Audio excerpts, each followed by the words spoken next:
제 멤버십 가입은 구독 가입 버튼 참고하시기 바랍니다. 매주 토요일 밤 10시 멤버십 전용 라이브 방송이 진행되오니 많은 참여 부탁드립니다. 안녕하세요. 재테크는 조세입니다. 여러분, 이사 대책 기억나십니까? 설마 벌써 잊어버리신 건 아니시겠죠? 기존에 민간에 대부분을 맡겼던 정비 사업을 공공이 직접 시행하고 투기 수요를 억제하기 위해 2월 4일 이후에 실거주 목적이나 그렇지 않든 간에 매수한 자들은 모두 현금 청산 당한다는 정말 발상부터가 말도 안 되는 정책이었죠. 자, 그럼 기사 한번 보고 갈게요. 16일 국토교통부는 이사 대책과 관련한 7개 법률 개정안이 지난 15일 여야 합의로 국회 국토교통위원회 법안 소위를 통과했다고 밝혔다. 통과한 법안은 공공주택특별법, 도시재생법, 소규모 정비법, 주택, 도시기금법, 주택법, 토지보상법, 재건축 이익환수법이다. 이번 법안 소위 논의 과정에서 우선 공급권 부여 제한 기준 시점은 이사 대책 발표 다음 날인 2월 5일에서 국회 본회의 의결일로 수정됐다. 대신 판단 기준은 매매계약 체결일에서 이전 등기 완료일로 바뀌었다. 현재 예정된 6월 임시국회 본회의 날짜는 29일과 7월 1일이다. 이를 감안하면 적어도 이달 말까지 도심 공공주택 복합사업 등 이사대책 사업지구 안에 포함된 빌라 등을 매입해 등기 이전을 마칠 경우 현금 청산을 당하지 않고 아파트 우선 공급권을 받을 수 있는 길이 열린 셈이다. 요약하자면 대책을 발표할 당시에는 현금 청산 시점을 이사대책 발표 다음 날인 2월 5일로 못 박았는데 서울시장, 부산시장 선거 참패를 겪고 나니 이제 와서 국회 본회의 의결일로 수정한다고 합니다. 자고로 정부 정책이라면 원칙에 어긋나지 않으면서 묵직하게 한 방향으로 가야지만 국민들이 정책에 대해 신뢰를 하고 정책 효과가 극대화될 수 있다고 말씀드린 적이 있습니다. 그런데 자꾸 이런 식으로 하면 곤란합니다. 안 그래도 서울 내 빌라들조차 꿈틀거리고 있는데 7월까지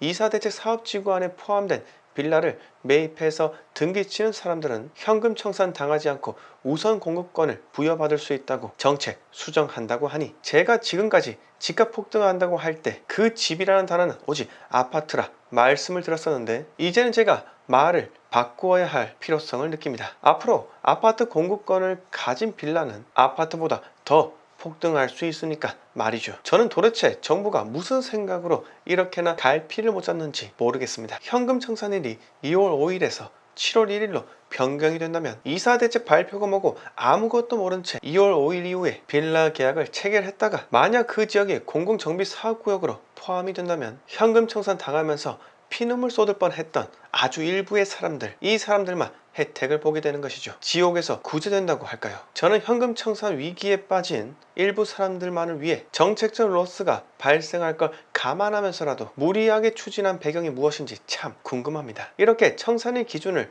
변경하더라도 부동산 시장은 크게 영향 없을 것으로 정부와 국회는 예상하고 있는데 지금까지 정부에서 늘 특정 시점을 발표하면 그 특정 시점까지 단기간에 수요가 몰리며 폭등을 했던 현상은 이미 잊어버렸나 봅니다. 스스로의 능력이 부족해서 도움이 필요하면 야당과 머리를 맞대야 하고요. 서로 다른 의견을 수용 또는 배척하는 토론의 과정 후에 가장 좋은 결과물이 나올 수 있는데 그냥 의석수 믿고 일방적으로 밀어붙이는 편향된 정책만 펼치니 이렇게 늘 엇박자만 나온다고 생각이 듭니다. 결국 공급이 없어서 이 난리인데 집값 폭등의 근본적인 원인인 공급 문제를 해결해야 하지만 그들의 정치적 이념 때문에 할 수 없으니 지금 애꿎은 서민들만 계속해서 괴롭힘을 당할 뿐이죠. 그동안 부동산 정책 30번 실패했습니다. 아파트를 그동안 빵으로만 봤기 때문이죠. 여러분, 작전에서 30번 이상 실패한 장수가 어떻게 되겠습니까? 과연 부하들이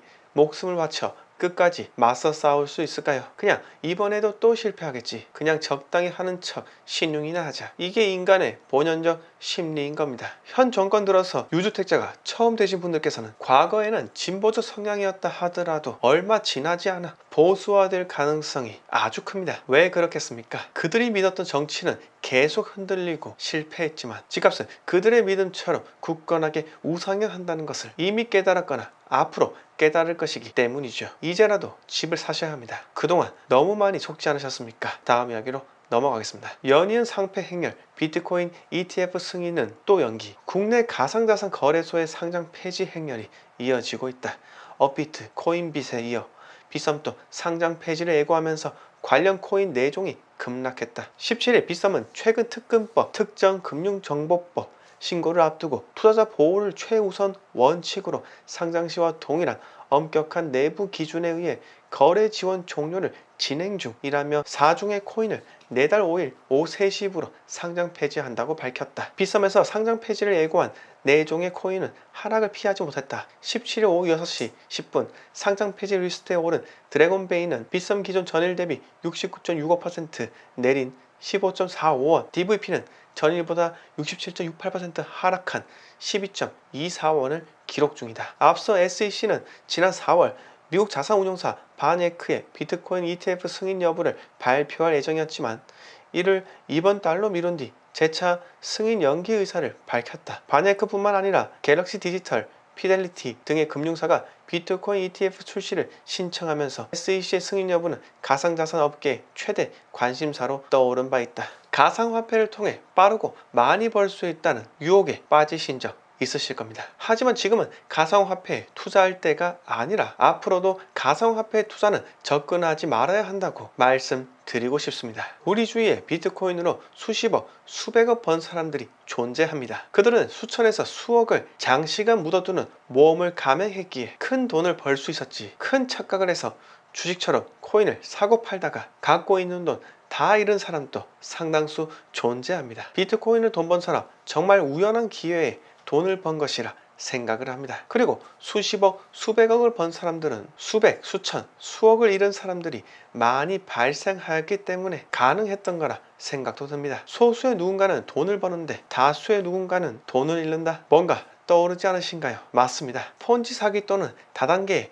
비유할 수 있다는 겁니다. 자, 마지막으로 한마디 드리고 마치도록 하겠습니다. 당첨만 되면 10억 이상 버는 신반포 3차 경남 아파트 재건축으로 탄생하는 레미안 원밸리는 224가구 일반 물량 1순위 청약에 36,116개의 청약 통장이 몰려 들어왔습니다. 평균 경쟁률 161.23대 1, 최고 경쟁률 1873.5대 1. 그런데 돈 많고 청약 가점 높은 중장년층 무주택자들의 청약 잔치판이다. 이렇게만 생각하시고 내 집 마련 일찌감치 포기하시고 좌절하신 분들이 태반입니다. 하지만 여러분, 나는 내가 뛸 수 있는 리그에서 뛰면서 몸값을 올려 언젠가는 상위 클래스로 가면 그만입니다. 물론 에이전트를 잘 만나야지만 더 높은 클래스로 가기 쉬워지지만 부동산을 통해 평생 동안 꾸준하게 수익을 조금씩이라도 벌겠다면 나 혼자의 노력만으로도 충분히 가능하기도 합니다. 대신 맨 땅에 헤딩해야 하는 경험도 필수겠지만 말이죠. 그런데 맨 땅에 헤딩했던 그 경험을 갖게 된다면 남들보다 폭발적으로 성장할 수 있는 그 원동력을 가지게 됩니다. 하지만 많은 사람들이 실패하기 두려워해서 아니면 레미안 원베일리 분양가를 보고 지레 겁먹어서 본인이 충분히 뛸 수 있는 리그가 있는데도 불구하고 프로 선수가 되기도 전에 그냥 조기 은퇴하는 겁니다. 포기한다고 해야 할까요? 저는 이렇게 생각합니다. 강남 투자요? 그들만의 리그입니다. 서울 투자요? 역시 그들만의 리그 맞습니다. 그런데 처음부터 강남 그리고 서울 리그에 끼지 못한다고 해서 지방 리그까지 내가 끼지 못하는 것은 또 아닙니다. 언젠가 입성하기 위해 지금부터 준비하면 된다는 겁니다. 요새 저는 유로 2020 대회를 보는 재미로 더위도 잊고 삽니다. 스페인, 독일, 프랑스 축구 강국들이 나오지만 분명 어떤 나라는 이전 대회에서는 세계 1위 라고 불렸지만 이번에는 수준이 예년만큼 못하다 라는 평가가 있기도 합니다. 과거에는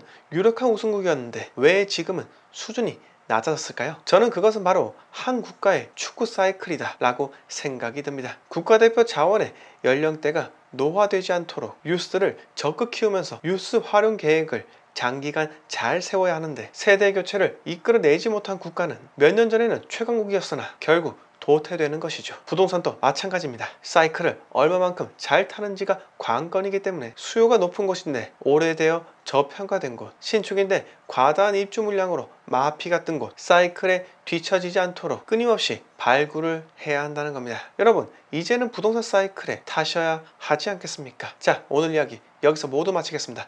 영상 마음에 드셨으면 구독과 좋아요 부탁드립니다.